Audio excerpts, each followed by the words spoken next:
If you have frequent panic attacks, you will have adopted a number of behaviours that you think will help end the panic attack more quickly. And you've probably repeated them so many times that they are now automatic, almost subconscious. And the bad news is that although you may be convinced that these behaviours help, they are actually making the panic attacks more intense and longer lasting. And some of these behaviours are even increasing the chances of more panic attacks in the future. So in this video I'm going to explain 10 things that are making your panic attacks worse and explain why. The first thing I frequently see people do who have panic attacks is bring their hands up to their chest or face. Quite often their arm muscles are tense also. The problem with this is that it makes it a bit more difficult to breathe. If you don't believe me, drop your hands to the side and take a reasonably deep breath in. Easy, isn't it? Now try and take that deep breath with your arms raised and your muscles tensed. You may not notice a massive difference, but it is just that little bit harder to breathe. The second thing is trying to control your breathing. When a panic attack starts, your heart rate increases, which automatically speeds up your breathing. But many people try to control their breathing, either trying to breathe slower or faster, or deeper, or shallower. This intervention in breathing can cause some quite severe symptoms like chest pain and dizziness, and a few others that you have probably never linked to your breathing. Breathing during a panic attack is a really complex subject, and there have been some fascinating studies on it.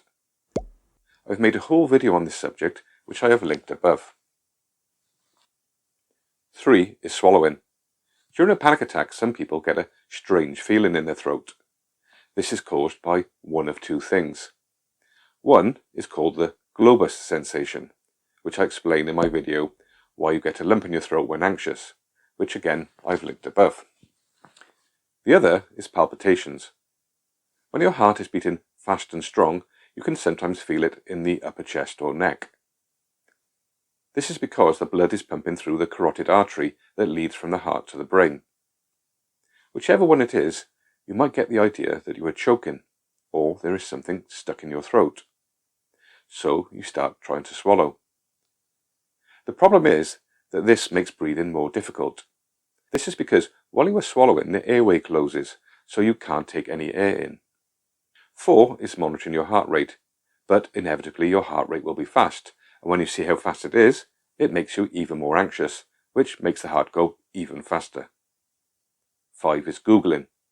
You might Google the differences between heart attack and panic attack, or how fast can the heart safely beat, or something to try and put your mind at rest. But inevitably, it does the opposite, because you will probably find something that confirms your worst fears, which might lead you to 6, which is going to the hospital's emergency room. If you're elderly or have a heart condition, then of course you should always play safe. But if your doctor has told you many times that your heart is fine and it's just panic attacks, then going to ER will make it worse. This is because you are validating your worst fears. Though you may feel safer being around doctors, being surrounded by beeping monitors and ill people is just going to validate that something terrible is happening to you. Though the panic attacks might come to an end at the hospital, this is also not a good thing, because it reinforces the belief that going to the hospital is the only way to stop it, or to prevent you from having a heart attack. But the truth is that the doctors have actually not done anything other than reassure you. Panic attacks do end eventually, without any medical intervention, but if you always go to the hospital, you will never experience this. To understand the next 4, you need to understand how the brain works. The part of the brain that triggers and sustains the panic attack is often referred to as the primitive brain, because it deals with simple things like, am I in danger or not? And it gets signals from your actions. Actions like number 7, running away. Though you may not actually run, you will probably try to leave the scene of the panic attack very quickly. That may be because you think the environment was the trigger, or you may not want people to see you having a panic attack.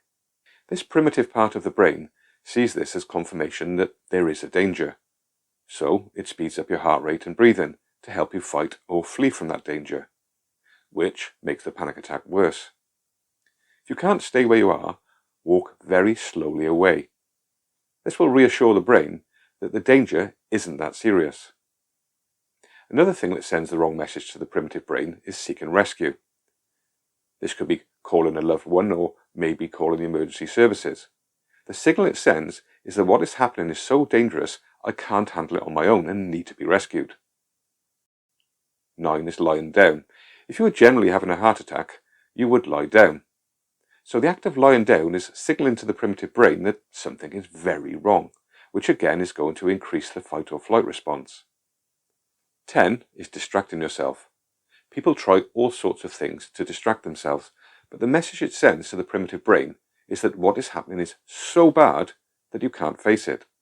So if you're in a supermarket and feel panicky, don't pull out your phone and start playing Bubble Breaker. Instead, just carry on with what you were there to do. If your brain sees that you are just carrying on regardless of these feelings, it will decide that they are not a threat and switch off the fight or flight response. All these behaviours are so ingrained in you, it is hard not to do them, but make a list of the ones that you do. And the next time you have a panic attack, pull out that list to remind yourself what not to do. If you can just resist doing 1 or 2 of them, it will help. You may not notice any difference at first, but as you get better at resisting more and more of them, you will find that your panic attacks become less intense and don't last as long, which means you will fear them less, which means you will get them less often. For more tips on how to reduce and prevent panic attacks, see my panic disorder playlist. Take care now.